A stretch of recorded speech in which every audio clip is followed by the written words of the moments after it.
Assalamu alaikum wa rahmatullahi wa barakatuhu. This is Abdul Nasser Jangda, and you're listening to the Qalam podcast. The Qalam podcast has become an important part of people's lives all around the world. There are millions of people benefiting from the podcast every single day. Thousands of hours of content, dozens of different series from all the different teachers and scholars here at Qalam. All of this is delivered to the community free of charge. We are excited and actively working to grow and increase our efforts to deliver more and more benefit to the community. We ask you to support our efforts and become part of the Qalam family. Please go to qalamfamily.com and sign up to contribute to this sadaqah jariyah on a monthly basis. May Allah subhanahu wa ta'ala accept from all of us. Jazakumullahu khairan. Wassalamu alaikum wa rahmatullahi wa barakatuhu. Bismillahir Rahmanir Rahim. It's all good. Yeah, for real. Positive, 100%. Bismillahir Rahmanir Rahim. Alhamdulillahi Rabbil Alameen. Wassalatu wassalam ala Sayyidina wa Nabiyana wa Maulana Muhammad wa ala alihi wa sahbihi wa sallam. Allahumma inna nas'aluka hubbak wa hubba man yuhibbuk wa hubba amalin yuqarribuna ila hubbik ya arhamar rahimin. We ask Allah subhanahu wa ta'ala to give us His love. We ask Allah subhanahu wa ta'ala to give us the love of those actions that will gain His love. And we ask Allah subhanahu wa ta'ala to give us the love of those people that He loves. This is our 10th session of Know Thy Enemy. It's a series in which we're talking about the tricks and the plots and the ploys of shaitan and how he attempts to take us away from Allah subhanahu wa ta'ala, how he attempts to block our way back to Allah subhanahu wa ta'ala. And the purpose of this is so that we're woke, we're aware, we're cognizant of what's going on around us. Because a lot of us are sleeping, A lot of us are sleeping about the reality of what it means to be a believer, the reality of what it means to be alive, and how hated you are in the sight of shaitan. And so the Quran, as that reminder, tells us over and over again that shaitan is your enemy, shaitan is your enemy, shaitan is your enemy. And so treat him that way. Act like he is your enemy. And the way, when you know you have an enemy, the first thing you need to understand is, first you need to understand how real the animosity is. And secondly, you have to understand where they're going to try, that enemy is going to try to attack you. What's the game plan? And alhamdulillah, thumma alhamdulillah, our Prophet alayhi salatu wassalam, has given us the most beautiful details about the tricks of shaitan and about how to protect ourselves from those tricks of shaitan. And this has just been such a beautiful class, because you kind of walk around with a chip on your shoulder because you feel a little bit more woke. You feel a little bit more aware of what's the next plan, what's the next thing that shaitan does. So this week, we're going to be talking about a very serious objective of shaitan. And I want to start this because you won't understand how critical this point is until you realize how great of a blessing we have in a certain area. One of the most important and necessary aspects for a believer to grow strong is community. I'm going to say that again. One of the most critical things that you need in order to grow strong as a believer is community, is brothers and sisters around you that can help support you and push you towards righteousness. When the Prophet ﷺ arrived in Medina, now I need you to understand something. Medina was a city where there were two major tribes, the Aus and the Khazraj. They were at war. They were Bloods and Crips. They were at each other's throats. And they had went to war, straight up went to war for some time, and that bad blood was still there. But they said, hey, we can't survive. We can't thrive as a community until we stop fighting amongst one another. And so when they saw the opportunity to welcome the Prophet ﷺ, they felt that this was a chance for them to create unity amongst them so that their generations could thrive and grow and become better and stronger. So when the Prophet ﷺ, he came to Medina, the very first thing he did was establish a brotherhood and a sisterhood. because I need all of us to understand the greatest blessing that you have is the people that are around you.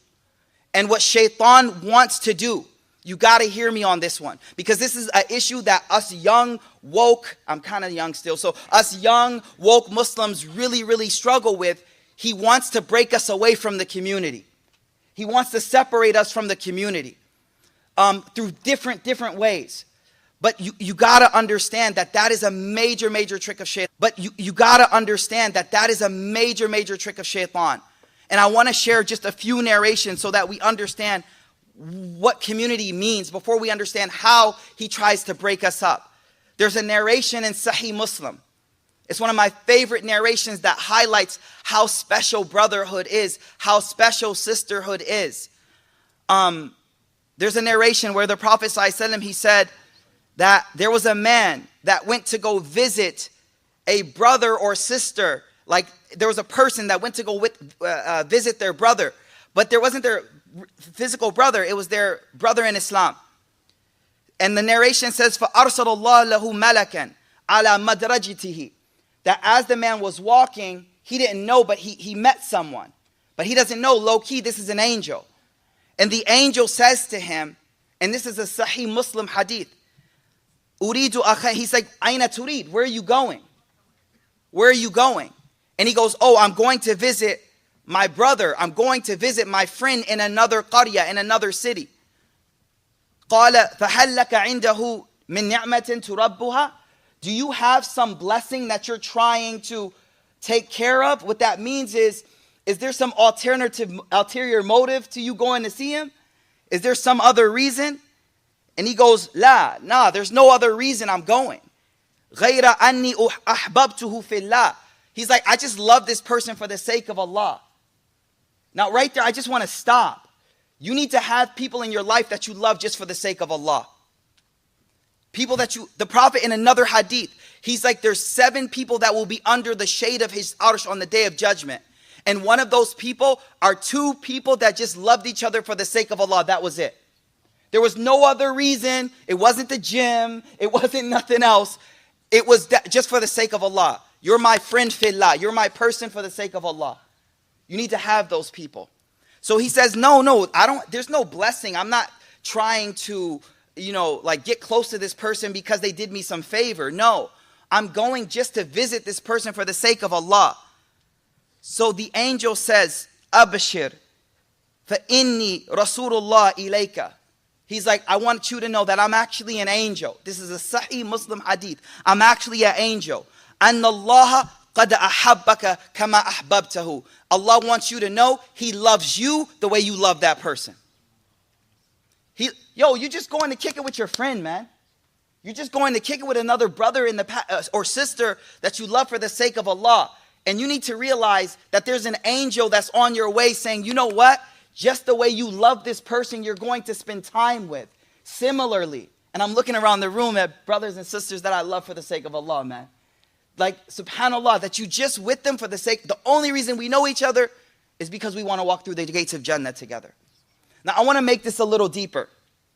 Everyone in this room, all of us in this room, every one of us in this room has issues and problems we're struggling with. And when we pray Salatul Isha, all of us are going to raise our hands and beg Allah to help us with the hundreds of issues that we have in this room. But what if I told you that the answer to your dua is in this masjid? You're not feeling me on this. Like, look at it from Allah's perspective. You're begging Allah. Y'all, let me tell you a story real quick, y'all. So I was going to, where were we going? Okay, yeah, the brother's in this room too. So I was going somewhere with this brother to just to eat at this new spot that opened up. We were trying to support some brother. He opened his new spot up, and Jazakallah khair. And we were going together. And a lot of us, we have issues, but we don't want to open up to everyone. We don't want to open our heart up and talk to people and let them know what we're struggling with. We want to bottle it up, keep it inside, make dua, leave with it. But I want you to understand that perhaps what we need to do is we need to actually start knowing each other, getting closer to one another. So we were in the car, and we're just chopping it up. And I'm like, man, I'm like, where's your car? Because this isn't the car he normally drives. He's like, oh, no, I got in an accident. I was like, oh, dang, was you getting it fixed? He's like, yeah. He's like, my man Hamza is fixing it. I'm like, Hamza, which Hamza? He's like, the Hamza we were just with. I was like, oh, Hamza is a mechanic. He's like, he has a whole shop. I'm like, subhanAllah, I'm running around the city right now myself looking for someone for something. So I realized, and I was with another brother this weekend, and he was like, all of us have skills. All of us have things that we're good at, and we would love to help each other. But we don't know that the other person needs something. So we're literally walking past each other in these gatherings, not realizing that we are the answer to our own struggles. Only if we were to open up and talk to one another.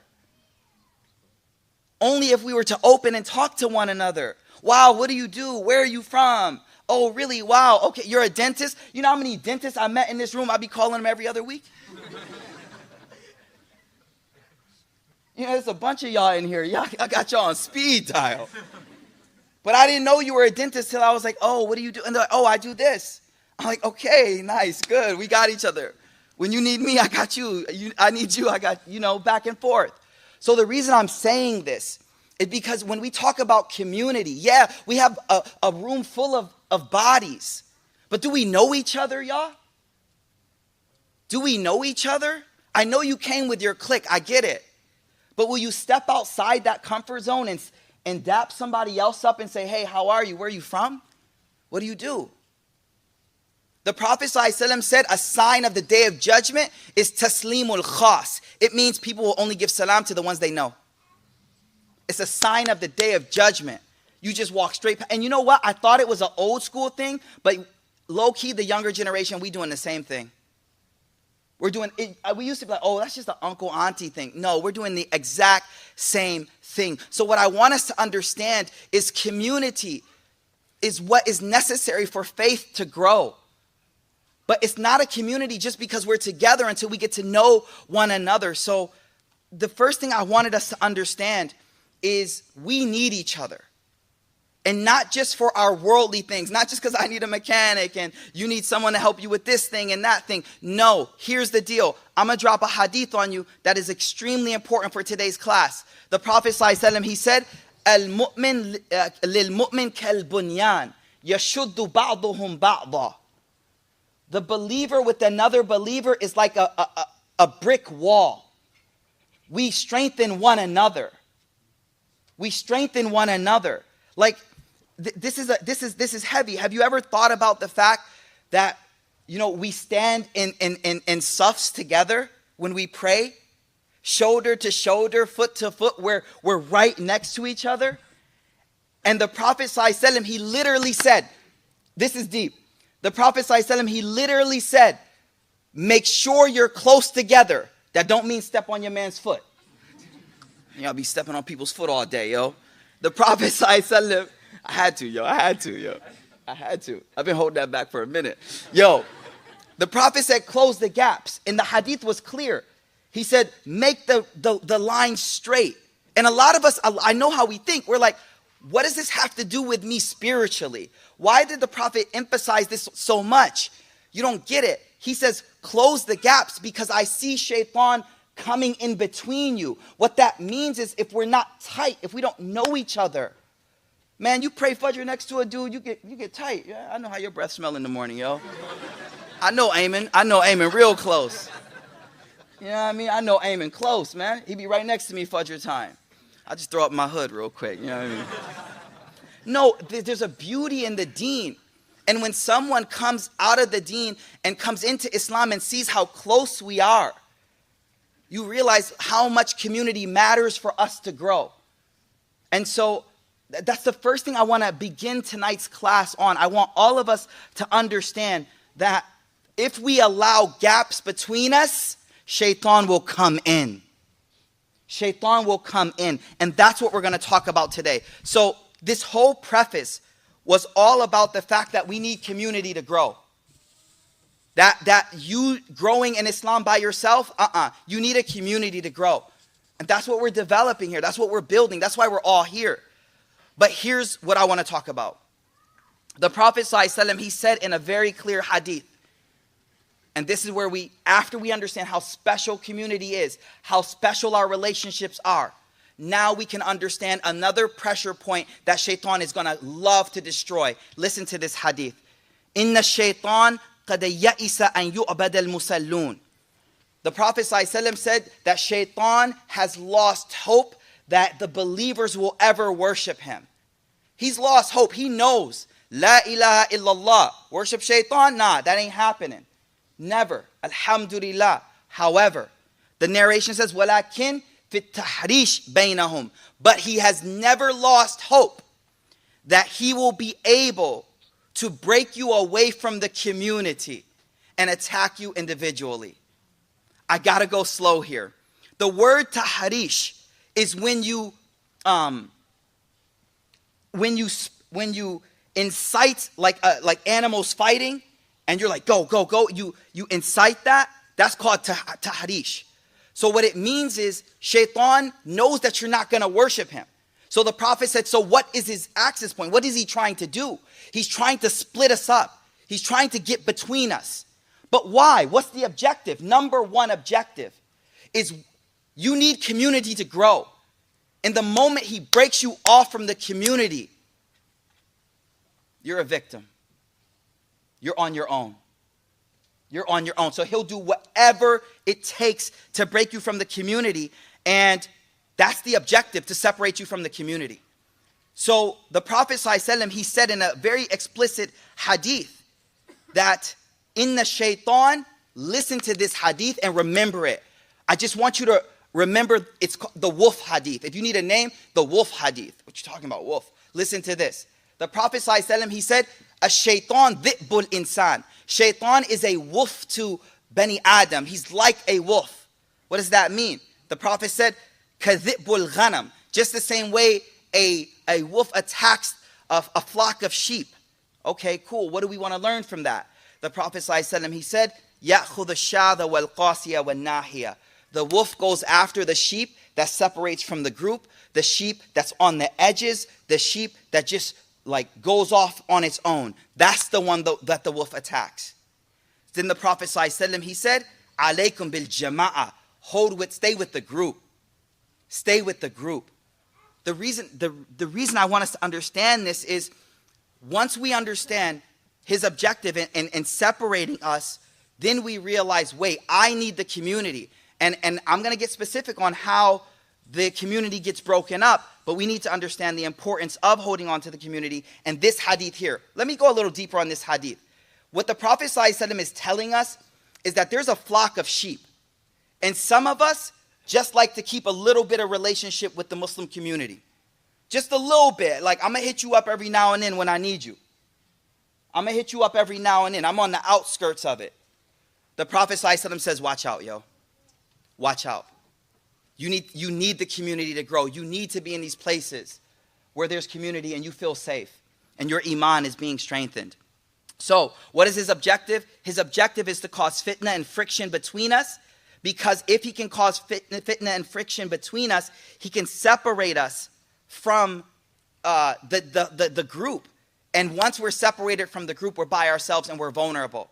But there's another objective of shaitan here. Listen, this is like 101, what your enemy always does. He wants you to focus on other believers so you're not focused on fighting your true enemy. My true enemy that I'm fighting in war, every day is a battle, is shaitan.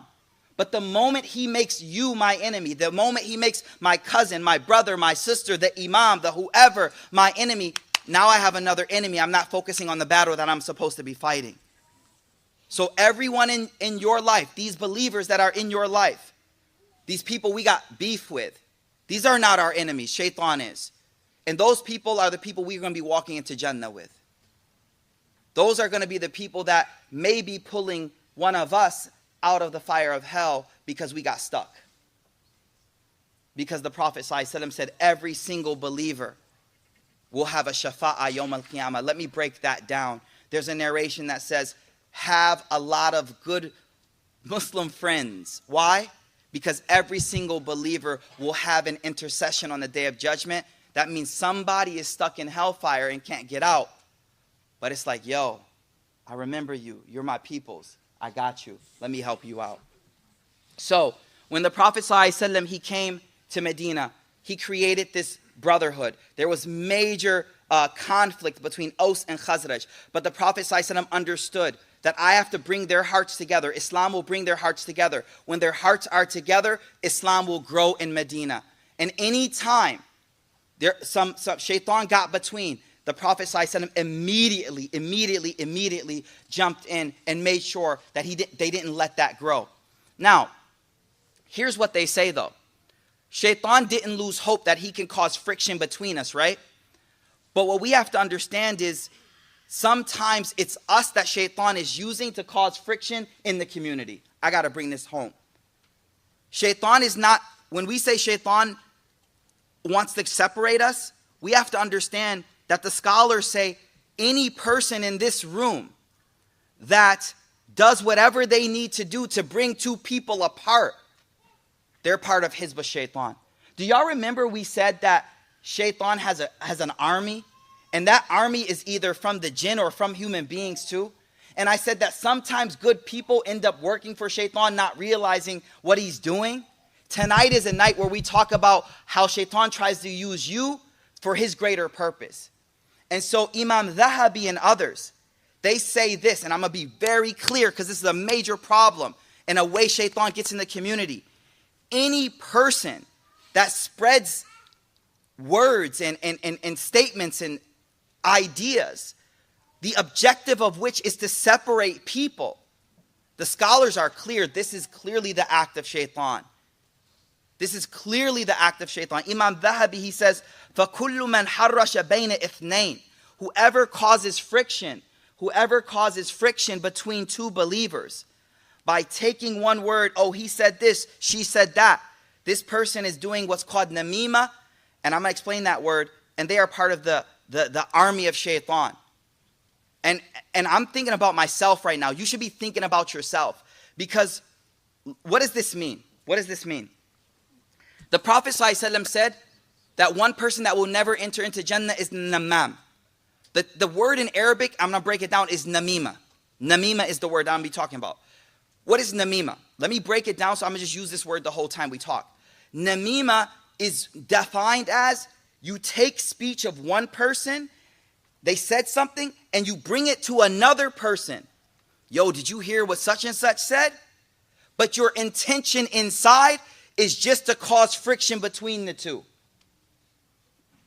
This is a major problem in the community. So it's naqlul kalam. So somebody said something. Now if they didn't say it, I mean, that's even worse than ghiba, because you're just lying that they said it. But sometimes they actually did say it. And I'm going to be real. This comes from a sick heart, yo. This comes from a sick heart. And we do it in the most subtle way. Y'all know me, I'm too transparent. My wife always says that. When I was a student of knowledge, I did Toba, so I think I can share this, yo. I want to give an example. Because everyone in the room is like, oh yeah, I don't do that. Yes, you do. Yes, you do. Yes, you do. Let me give an example. I was with one sheikh. Please don't judge me. I'm going to share something with you so you can learn from it, but don't judge me. I did Toba. I was with one sheikh, right? And I don't know why. Shaitan. Blame it on Shaitan, right? To the sheikh I was with, I mentioned the opinion of another sheikh on an issue that I knew that sheikh didn't agree with. Now low-key, I didn't really say anything. Oh, he said this about you. I was just like, yo, you know he says that such and such is halal. Now, right after, I had another teacher that was present, and this person is close to me. Oh man, he even watches every lecture like, yo, check this, fix that, this, that.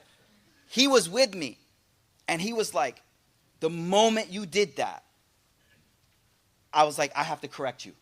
He pulled me to the side. He's like, do you realize what you just did? I was like, wow, I was just telling him his opinion. That is his opinion, right?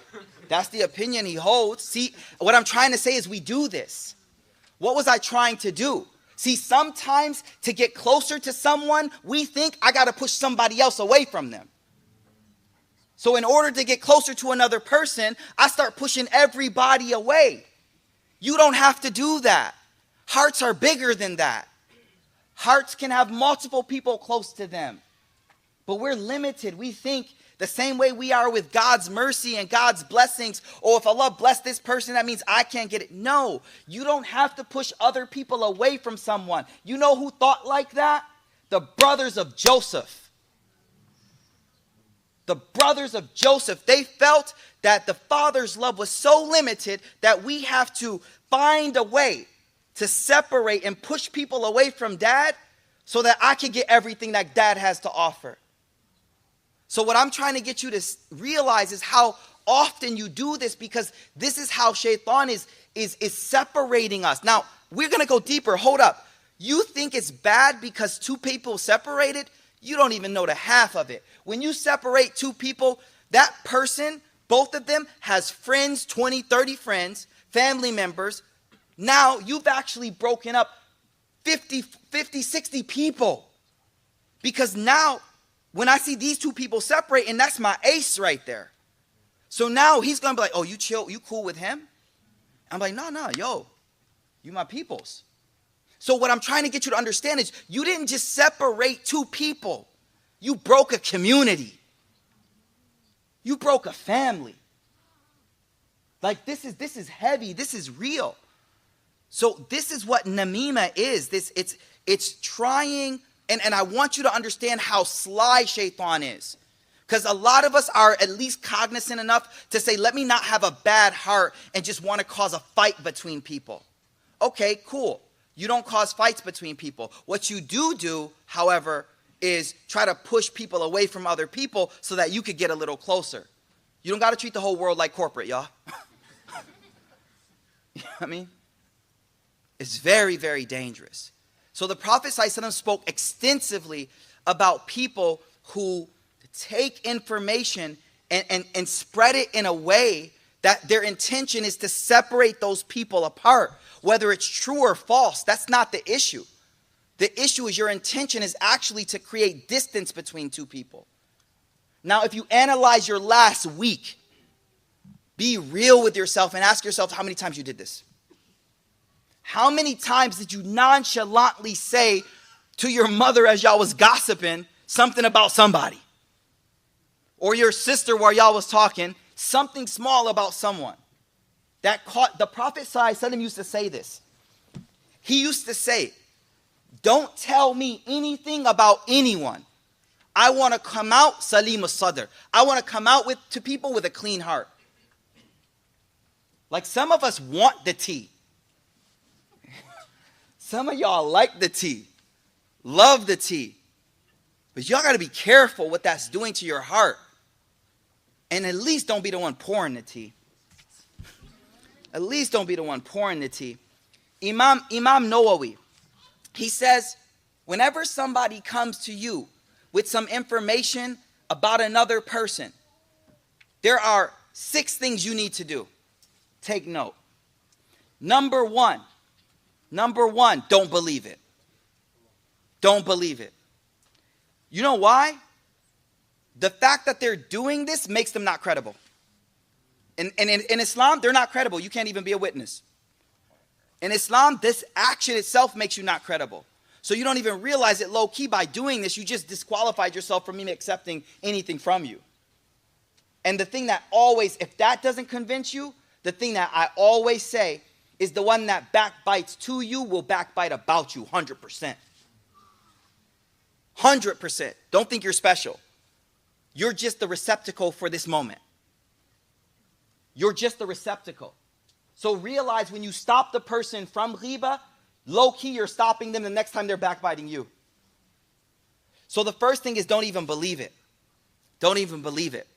That's your first responsibility. Number 2, this takes courage, but we got to step up. Stop the person. Stop the person. A lot of us don't like conflict. So we just sit there and listen like, oh yeah. And in your heart, you're like, astaghfirullah, astaghfirullah, astaghfirullah, astaghfirullah, astaghfirullah, astaghfirullah, astaghfirullah, astaghfirullah, astaghfirullah, astaghfirullah. Low key, you're just like, oh man, I wish he. Say something. Make an excuse. I gotta go. I'll be right back. I'll be right back. I had a classmate, y'all. I think I told you about this before. I had a classmate. Whenever he was around, nobody backbit anybody. But you know how he did it? Whenever he would hear someone start backbiting, it's kind of funny. He would just start making noise like like loud.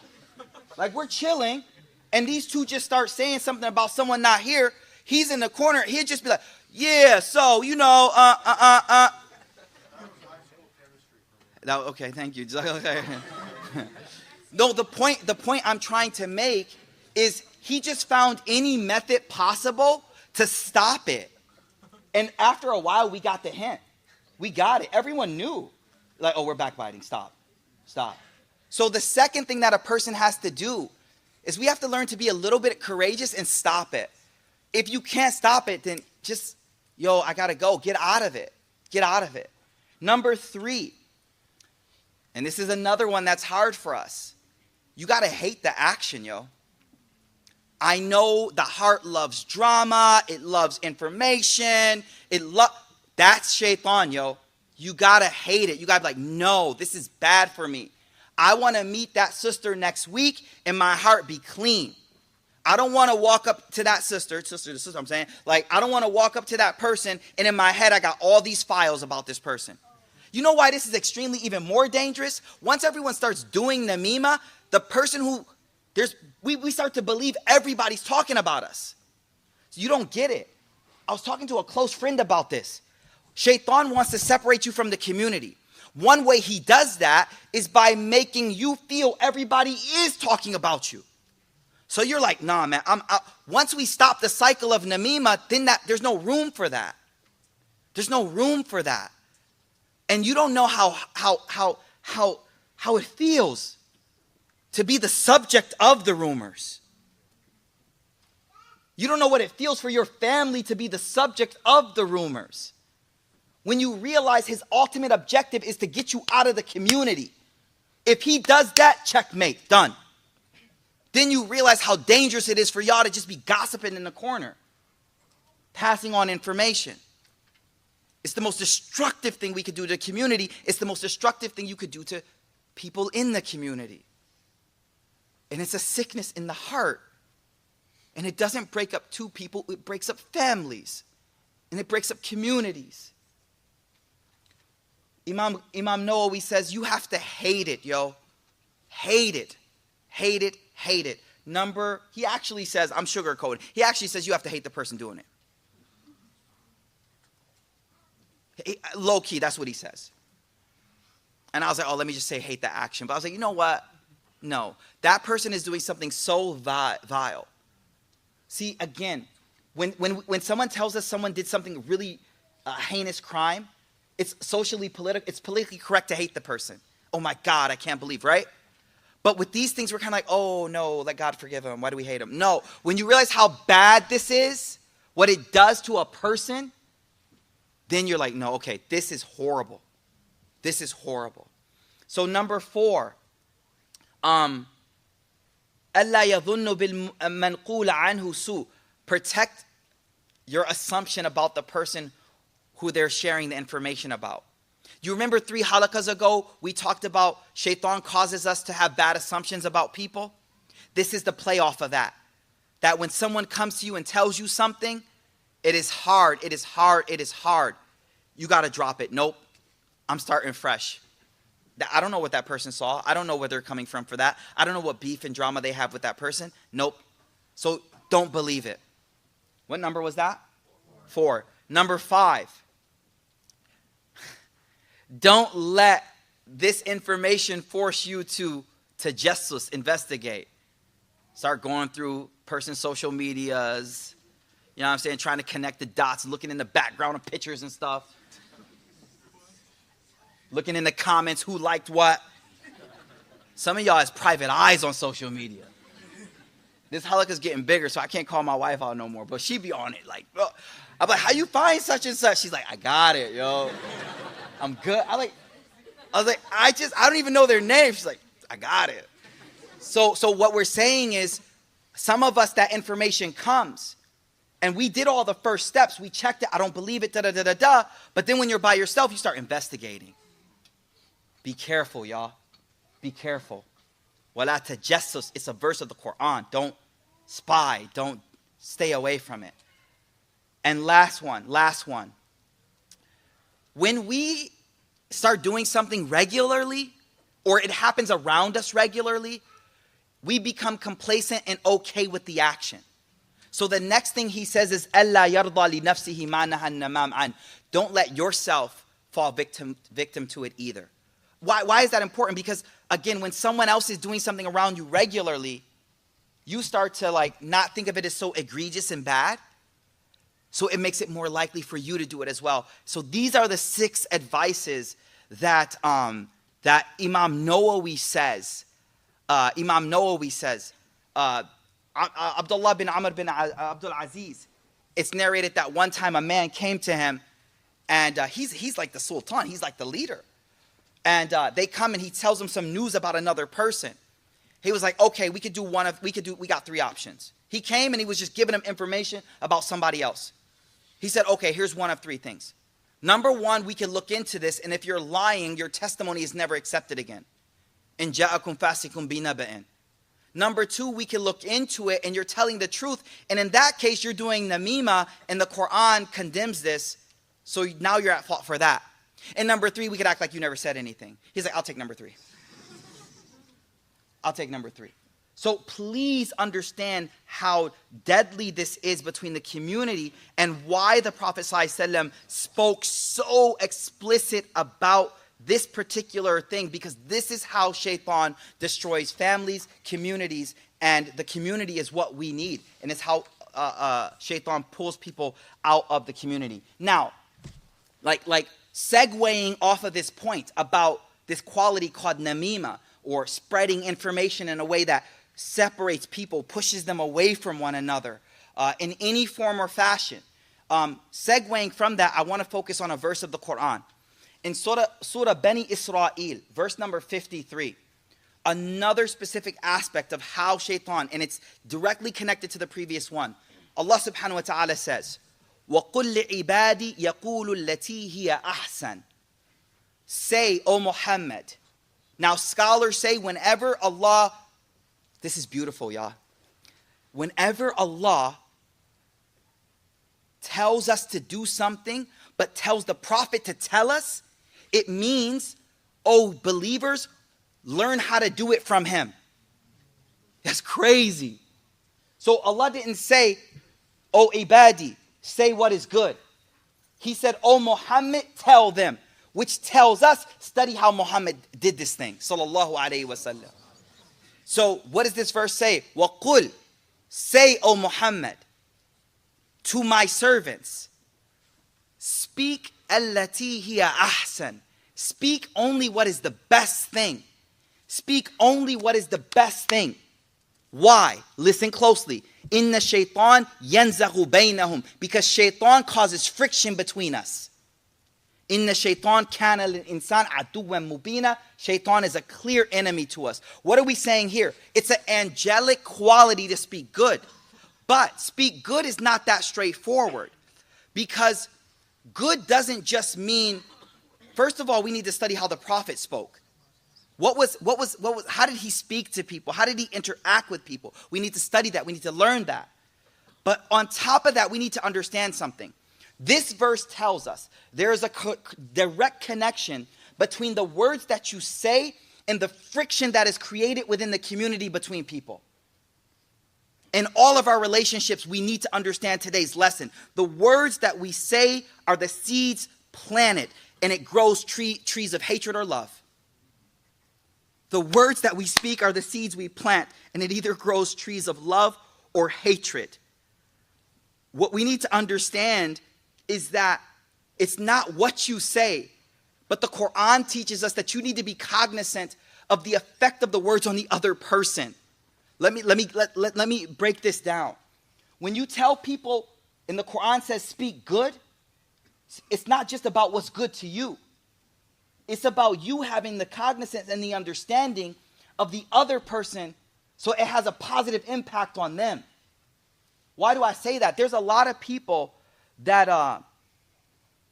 there's a lot of people, they deal with other believers in a way where it's just like, oh, I don't care the reaction, I got to speak the truth to you. Y'all don't feel me on that. Like, I got to tell you the haqq, I got to drop the truth on you, take it or leave it, I'm dropping it on you, peace. What? Ali radiallahu ta'ala an, he used to say, hadithun nas, speak to people according to their understanding. Do you wish for them to deny the prophet and the messenger? Hold up. Hold on. Let's reverse that. He used to say, speak to people according to their understanding. Why? He said, do you want people to deny and disbelieve in Allah and the Rasul? What does that mean? It means you may say something that's true, but the effect that that true statement has is far, far worse than something else you could have said. Far worse than something else that you could have said. And what shaitan does in that moment is like, oh, Islam tells you to speak the truth. My wife's like, how's this hijab look? Is it nice? I'm like, no, it's horrible. Right? Maybe your sister's like, my wife's like, no, you're supposed to tell me what's up. No, but Islam teaches us that in these critical relationships, it's okay for us to take into consideration the other person and how it's going to impact the person and tell them what they need to hear to grow to their better self. Do you understand what I'm trying to say? This is huge. I'll give you an example from the Quran. The believers in Mecca, they had a lot of confrontations with the disbelievers of Mecca. There were many confrontations. And they would get into arguments and different things. The Quran came and told the believers, وَلَا تَسُبُّوا الَّذِينَ يَدْعُونَ مِن دُونِ اللَّهِ فَيَسُبُّ اللَّهَ عَدْوًا بِغَيْرِ عِلْمٍ. Do not curse, O believers. This is what God, Allah, is teaching me and you. Do not curse the gods of other people, lest they curse Allah out of anger and just rebelling. So what the Quran is teaching is, oh, Mikael, you're responsible for being aware of the reaction your words are going to have on people. I'm going to say that one more time. You're responsible for understanding the impact that your words and the action that your words are going to cause. So much so that in this verse, Allah subhanahu wa ta'ala said, don't curse. Now Imam Razi, he goes, wait, if they were to speak down upon this religion at that time that they were fighting against, quite literally, it would seem that would be okay. But Imam Razi goes, no, it's not okay. Because what comes from it is that these people become entrenched, they become persistent, they become vile, they become ignorant. Why? Because now you started this whole thing. So what we're learning here, what this verse is teaching us, is that our job is to understand people. When Allah says, say to my servants, speak that which is best, lest shaitan cause friction between you, that means me and you as believers, we need to be cognizant of how we speak, not just that we're saying what's good, but thinking about the impact that that's going to have on the next person. Because if it has the other impact, the Quran holds us partly accountable for that. وَلَا تَسُبُّوا الَّذِينَ يَدْعُونَ مِن دُونِ اللَّهِ فَيَسُبُّ اللَّهَ عَدْوًا بِغَيْرِ عِلْمٍ. Do not curse the gods of other people. And again, I don't want you to get it just stuck on that issue. The issue is you're going to be responsible for what other people are saying. And you're going to be like, well, I didn't make them do it, and you did. So the Quran, when it tells us to speak positively, speak good, that means me and you need to be cognizant of how our words have an impact, regardless of whether it's true or whether it's false. We need to have an impact on how the person is going to react to that.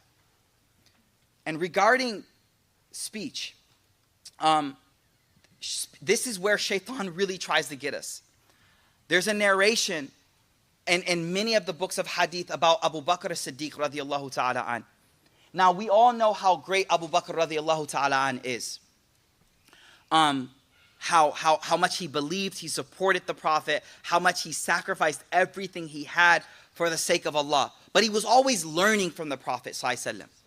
And I want us to understand how language in our words, shaitan is right there at the cusp of the words, just using that as a moment to get between us and our relationship with Allah.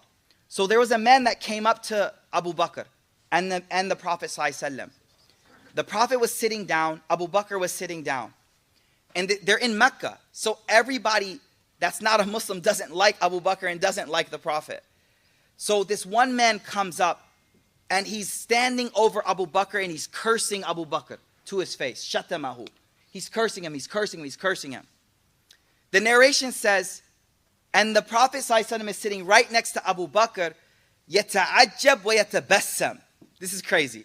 The Prophet ﷺ is sitting right next and he's looking up and he's astonished, but he's smiling. And Abu Bakr right now is quiet. He's not saying anything. He's not saying anything. Now, they say, why was the Prophet like smiling? Some scholars say that he was witnessing righteousness and the response to unrighteousness right in front of him. And he was happy that his best student was answering and passing the test in the best way. So it's kind of like, you know, your young boys in jiu-jitsu and he's doing good and you're just kind of like, yeah, that's my boy. So the Prophet ﷺ is watching Abu Bakr being cursed at. And Abu Bakr is just sitting there, and the Prophet is watching the whole thing, smiling. Like I said 2 weeks ago, it's the darkness, the light isn't at the end of the tunnel, the light is in the tunnel. The difficulty is the way to Allah. So that moment was his golden hour. That was his moment, if he realized it. So Abu Bakr is sitting there, taking it. But everybody has a limit, y'all. Everybody has a limit. So what happens? فَلَمَّا أَكْثَرَ رَدَّ عَلَيْهِ بَعْدَ قَوْلِهِ. It says, when the man just went too far, Abu Bakr said back some of his words to him. Now, before I go forward, when I accepted Islam and I started to study the deen, one of my favorite hadith, can I share it with you? The Prophet ﷺ was asked one time, a man wants to take my wealth from me. What do I do? The Prophet said, fight him. I was like, Allah, la ilaha illallah. La ilaha illallah. No, for real, because you come from Christianity, it's like, turn your cheek. I'm like, turn my cheek. My man's like, where's the strength? The Prophet, let me finish this hadith, it's beautiful. He says, fight him back. The Prophet, then the man says, I shouldn't read the rest of it. The man goes, what if he kills me? The Prophet says, you're a shaheed. You're a shaheed.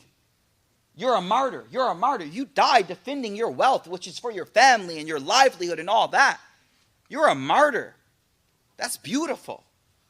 How many of our brothers and sisters in Philistine died defending their wealth? Martyrs in the sight of God. How many of our brothers and sisters in all other parts of the world? Because, subhanAllah, I love this narration. So our religion allows us to fight back. Fight back. For so long, we had to not fight back. And finally, the Quran came and said, okay, now you can retaliate just what was done to you. But guess what? Guess what? If you forgive, it's the higher route. You don't have to. You can give right back to what someone gave you, and it's okay. So let's get back to the story. So this man is cursing Abu Bakr, telling him off. And finally, he reached his kind of point. They're human beings, y'all. So, فَرَدَّ عَلَيْهِ بَعْدَ قَوْلِهِ. He says some of the things back to him. Now listen to this. فَغَضِبَ النَّبِي. The Prophet got angry. Sallallahu alayhi wasallam. وَقَامَ. He stood up. And he walked away. Now the moment he walked away, Abu Bakr didn't even care about the argument no more. The argument was void. It wasn't anything. Because now my Prophet just got up and walked away angrily. I could care less about you right now. So Abu Bakr immediately goes over to the Prophet ﷺ, chasing behind him. And he says, Ya Rasulullah, kana yushtimuni. He was cursing me and you sat and you were okay. But when I said some things back to him, you got angry and you left. Like, he's like, teach me. Teach me. The Prophet ﷺ, he said, kana ma'aka malakun yaruddu alay. When you were quiet, I could see an angel replying to every curse word they were saying to you. I saw an angel. Man, I wrote in my notes, y'all, you got to learn to see the angels, man. You got to learn to see angels in, like walking to Fajr. Like, you got to learn to see the angels. You got to learn to see in this room. There are hundreds of angels in this gathering. That's why we feel so good and our iman feels through the roof and you feel like, subhanallah, because of the angels present. We got to learn to see the angels. Someone is saying something to you, a co-worker, a boss, whatever. You got to learn to see the angels, man. Why? Because if you don't, you will retort. You will say something back. And now you've lost your status. You've lost your position. You lost where you were supposed to be. You were supposed to take the higher route. Now you could take the lower route. Islam allows that. But Abu Bakr had a position. And the Prophet's like, I'm not going to let you slip from where you're supposed to be. So the Prophet ﷺ, he says, kana ma'aka malakun. He says, you don't realize there was an angel saying everything back on behalf of you. Yes, you couldn't see it, but that's the reality that I could see. And that was what our Prophet was saying. Listen, y'all. The Prophet ﷺ, he said, argumentation is the first sign of collapse of any community and family. Argumentation, according to some scholars, is straight up haram. We are not supposed to argue. We are not supposed to argue. مَا ضَلَّ قَوْمٌ بَعْدَ هُدًى كَانُوا عَلَيْهِ إِلَّا أُوتُوا الْجَدَلَ. My favorite hadith. Prophet ﷺ says, no group of people, that means family, friends, brothers, community, no people go astray after being on guidance except that you'll find argumentation amongst them. We have to learn to avoid at all costs those argumentations. Now, Mikael, I need encouragement. I'll give you encouragement. The Prophet ﷺ said this. He said, whoever gives up mirah wa huwa muhiq, even when you're right, bana Allahu lahu baytan fi rabad al-jannah. Allah builds for this person a house in Jannah. I've been trying to stack up to buy a property for so long. You know what I mean? You get my age, you just start talking about properties and let me buy property. You know what I mean? I'm far away from it. Don't worry. I'm just saying. The Prophet ﷺ is like, realize what you're getting when you're silent. Realize you're taking the higher route. Don't get me wrong. Is there a point? There was one time one of the wives of the Prophet ﷺ, I don't want to mess up the names. I believe it was Aisha radiallahu anha, ala ra'si wa aini. She was saying something to another wife of the Prophet ﷺ, and the Prophet looked at the other wife and said, say something back. Defend yourself. And she's like, oh, word? And she got into it. And Aisha radiallahu, these are our mothers, she calmed down. They said that why did the Prophet encourage it here? Because it was a defense. It was like, yo, sit down, chill. So she says something back. So I want us to understand balance, though. There's balance here. In this moment, as I finish this narration, realize that Abu Bakr radiallahu anhu was at a level.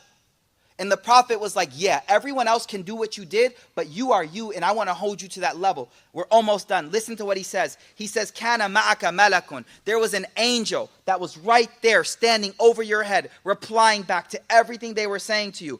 فَلَمَّا رَدَدْتَ عَلَيْهِ. But when you opened your mouth, Shaitan came right at that place. And he says, and I can't be where Shaitan is, that's why I left.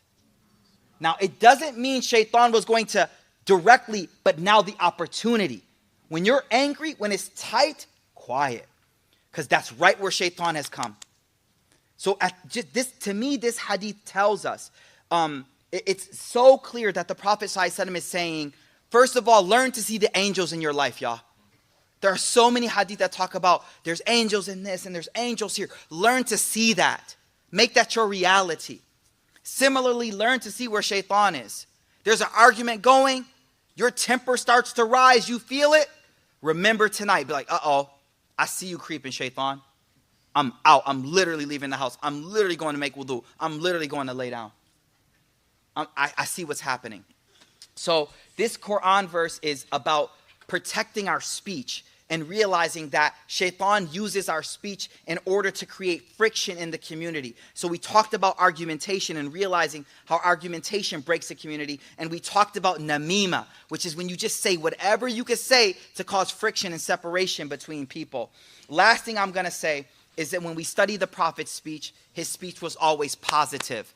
His speech was always positive. Speak positivity. Positivity is what will be in your life. I'm not saying it as cliche. I truly believe this is who the Prophet ﷺ was, and I'm going to give you an example of it. The Prophet ﷺ, he would meet people. So in his time, the Arabs, they used to name their sons really rough names. And their servants, they would name them really nice names. So they were asked, well, why do you give your sons, rough names? They said, oh, we name our sons for our enemies. You know what I mean? Like they're going to fight for us. But we name our servants for us. Right? So they used to have these really, really, really crass names, rough names. So like the Prophet met someone, we just studied this in Abu Dawood. The Prophet met someone, he's like, what's your name? He's like, Harb, war. He's like, war, my name's War. Like these were literally names people had. It's like, war. The Prophet's like, nah, your name's, what was it? Salim, peace. He just switched it on him. Why? Why? Listen, because this is an important part. The Prophet ﷺ, words mattered. Where's war at? Where's war at? When's war gonna come? The Prophet flipped that. He changed it. So the words that we're saying are positive words. So speak good. Speak good. Another example of this is the Treaty of Hudaybiyah. Time is up. Treaty of Hudaybiyah. SubhanAllah. We were in a very tough situation. It was a rough situation. We didn't know the way out. The Prophet ﷺ sees a man by the name of Suhail bin Amr walking over to negotiate. He says, who is that? They're like, Suhail. He's like, oh, Allah's going to make it easy now. Because his name means ease. What I'm trying to say is when you speak positivity, a lot of us, we have this inner dialogue of negativity and even vocalizing negativity. That is not the way of the Prophet ﷺ. That is not the way of the Prophet ﷺ. He spoke positive and he helped people speak positive to the point where he changed people's names. I'll share one more incident. The scholars, they say even his no was yes. There's a hadith that the Prophet ﷺ, he didn't say no if you asked him for anything.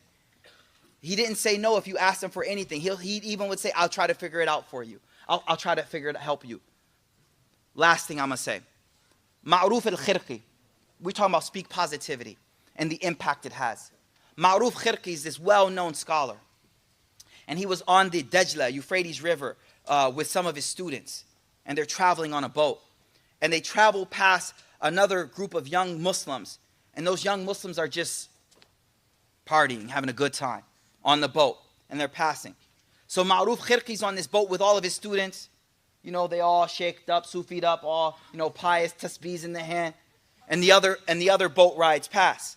So the students, they say to Ma'ruf al-Khirqi, they say, Sheikh, make dua against them, man. Look what they're doing. Make dua against them. So they stop this. Ma'ruf Khirqi, he raises his hands and he says, oh Allah, the same way you have made them happy in the dunya, make them happy in the akhirah. Positive. And they're like, Sheikh, how could you say that? He's like, if Allah makes them happy in the akhirah, that means they did tawbah.